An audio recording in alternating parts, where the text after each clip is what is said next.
Hi, I'm Amberly. Welcome back to Real Florida Magazine.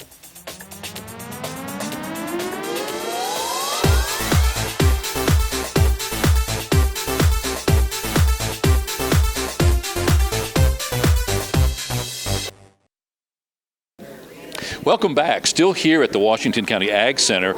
Right now with Noel Blanchet. Noel is a longtime beekeeper.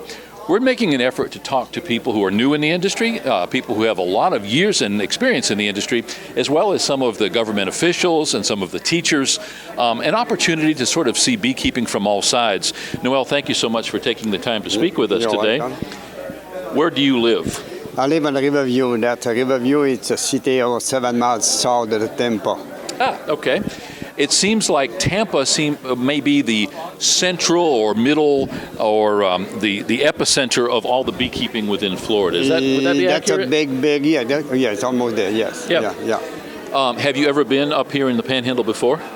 No, that's the first time. Okay. I think that the locals, the Central Panhandle Beekeepers Association, are very excited about having the convention here this year. Oh, I'm sure it's... Yeah, it's been here before, but it's been a long time ago that it happened. So thank you for visiting us here. You're welcome.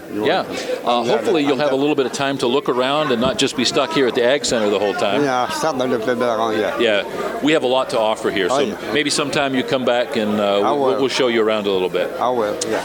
Beekeeping is a very interesting avocation. It's also a very lucrative business if done properly. It's also responsible for up to a third of our food source because of pollination. Yes.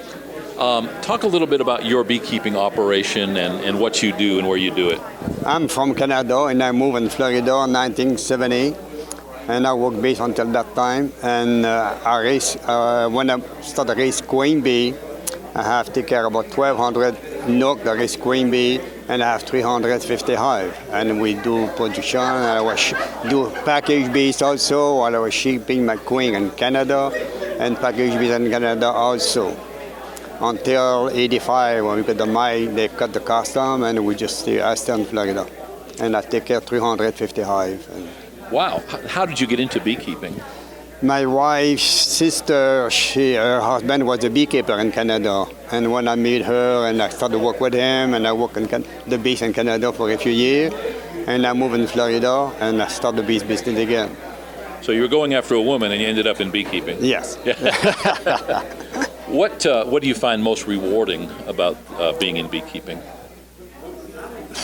The beekeeping, you know about the bees. You need the bees for pollination, and they produce the honey. And the honey is a good, healthy food. And they pick up the bee pollen also. The bee pollen is very healthy for people also. People, they should eat more bee pollen because it's very, very healthy. Me and my wife, we eat honey and bee pollen for year and year and year, and we're in good shape. We're still very, very, we don't go to see the doctor once a year. We're in very, very good health. Wow, yeah, and I've heard a lot about bee pollen, but obviously you're a living testament to the benefits. Yes.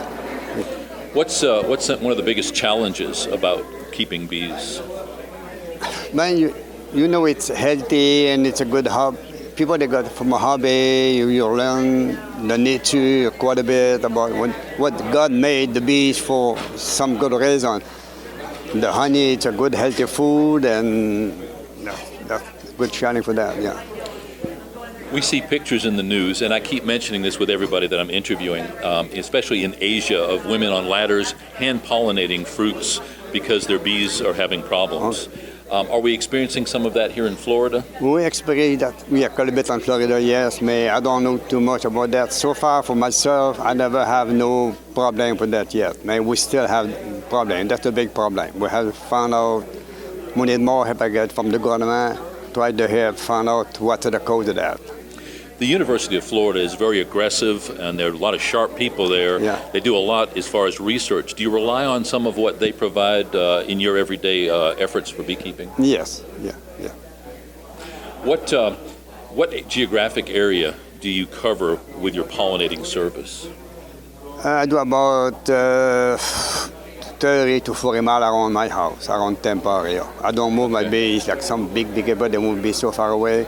And I just stay around the house about 50 miles. Okay. Interestingly, for instance, the almond industry won't issue insurance unless you have a certain number of colonies in your groves. So obviously, everybody recognizes the value and the importance of bees. Oh yeah, for the almond, if you don't have no bees, you don't have no almond, no fruit at all. That you need the bees for that. And for the cranberry, the same thing. The cranberry, no bees, no pollination at all. I mean, the thing is, on pollination from the cranberry, and the almond, the bee, they don't make no honey. We had to feed the bees on that. That's not good for us, maybe because they pay for that. Maybe we don't make no honey. Sometimes we had to feed the bees on the cranberry. Interesting. Yes. Well, thank you for visiting Northwest Florida. Thanks for being here for this. I hope that you enjoy your stay, and I hope you get a chance to look around a little bit. I'm sure I will. What's the most exciting part of being at the state convention for beekeepers? They'll learn something else from somebody else, the experience from somebody else. That seems to be everybody's answer. Yeah, each beekeeper, they got their own way, and we learn from each other. Everything was the same in the end. Everybody got their own idea. Sure. Now, do you trade ideas all through the year, or do you wait for the convention to talk to people? No, I will trade all the year. We got in Tampa, we got a meeting once a month, and we just talk with everybody else, and we take idea from another guy. That's what we do. I give my idea to somebody, and that's why we work. Typically, do you find that beekeepers are willing to share their ideas? Oh yes, yeah. Oh yeah. So it's not like a competitive situation. No. Where they're hiding trade secrets. No, everybody share the idea. Well, again, thank you for taking the time. You're welcome. And enjoy your stay here, and hope you enjoy the rest of the convention. For sure, I will. It's my pleasure. Thank you very much. Here with Noel Blanchet right now, here at the 93rd Annual Florida Beekeepers Convention here in Chipley, Florida at the Washington County Ag Center, hosted this year by the Central Panhandle Beekeepers Association. We're going to have some fun. We're going to hang around the rest of the weekend and talk to a bunch of folks, hopefully just like Noel, and learn a little bit more about bees. We'll be right back.